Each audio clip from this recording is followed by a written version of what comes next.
If you've got some frustrations around money and you think, I've just got to figure out how to bring in some more and all will be fine, then I've got bad news for you. And that is that more money doesn't change your money patterns. We've all heard the stories of cross lotto winners who will be back to where they started within just a couple of years, or even worse. And I saw this myself in my finance business, where the people with less money stress were not always, actually mostly, not the ones on higher incomes. In fact, often the people on higher incomes were actually more financially stressed than my clients who were on lower incomes. What I noticed was that the way they felt about money actually had very little to do with how much money they were making. And you might even notice this pattern in your own life. If you're somebody who tends to worry about money, worry that there's not enough, like to see a certain amount in the bank to make you feel safe and at ease, then if you think back over the years, maybe back to when you were making a whole lot less money than you are now, you probably thought that the income you're on now would be the thing that fixed everything, would be amazing. And that's probably not the case, because if you were wired that way then, unless you did something to change the wiring, that program is still there. And that program says, I'm not safe, I need more. And I noticed this myself when I was building my finance business. I started that business as a broke single mum. I had zero zilch.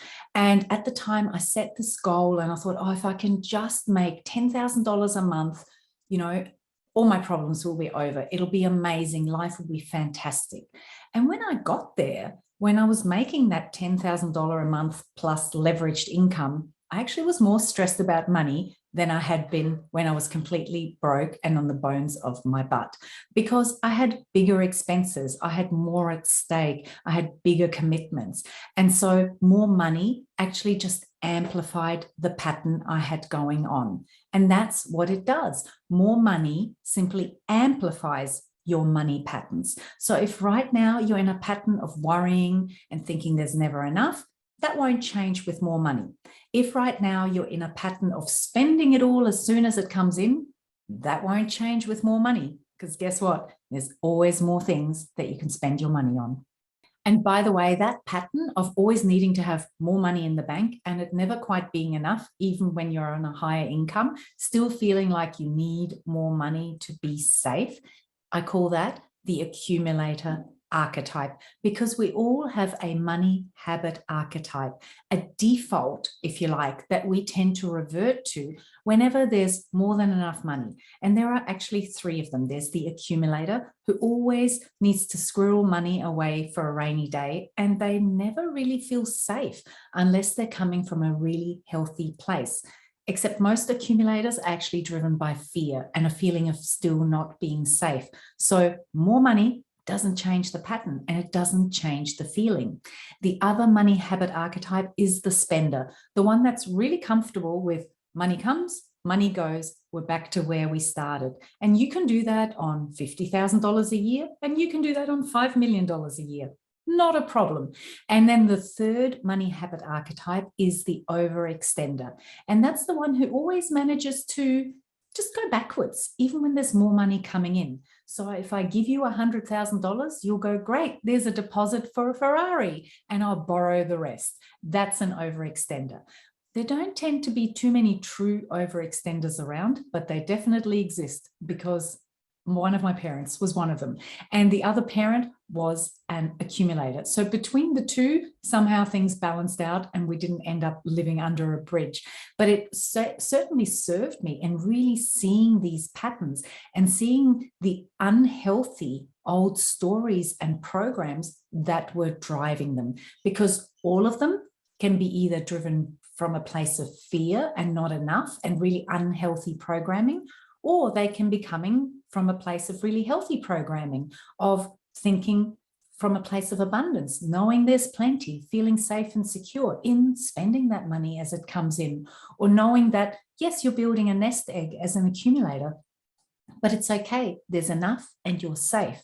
Except unfortunately, most people are programmed with old money stories. And this is one of the principles of magnetic money. We need to release, recognize and heal that old money story so we can leave it behind and start building a healthy new pattern that comes from a healthy place, not from a place of fear. So I invite you, just with that quick intro I gave you, to have a little think. What do you think your money habit archetype might be? Are you a natural accumulator? Never feels like there's quite enough in the bank. Are you a natural spender, which means that you always just spend it as it comes? It's like easy come, easy go, and you're reasonably comfortable with that. Or are you an overextender, where it's like, oh, cool, how can I use this and leverage this to get even more? Because it's never quite enough. Have a little think. And if you'd like to find out for sure, jump on the link below and do the money habit archetype quiz. So the bottom line and the moral of the story is that, as well as looking at how can I attract more money in, how can I bring more money into my business, look at your patterns and actually look at the stories that are driving them. Because as you shift and transform those, you can shift and change the pattern and actually come from a much healthier place where your desire to have more money is driven by a healthy knowing that there's plenty of abundance for you and that you're completely safe and taken care of. And that is what actually then allows you to attract a lot more money in, to have that money stay around so that you can continue to feel safe and secure, loved and taken care of. And that means that you'll then have that money available to put to use for you to grow and multiply. So yes, we want to attract more money in, but if we don't resolve our old money stories, it's not going to be able to stay around, and we're definitely not going to be able to enjoy it. So if this has given you a few little aha light bulb moments, I'd love to hear about them in the comments below. And then spend some time sitting with it and looking at your money patterns and thinking, are these coming from a healthy place or are they coming from an unhealthy place? Just that awareness alone will go a long way towards helping you transform and shift those old money patterns so that you can start to experience abundance both inside and out. At the end of this video, I'll leave you a couple more links of other videos you might want to go and check out to learn more.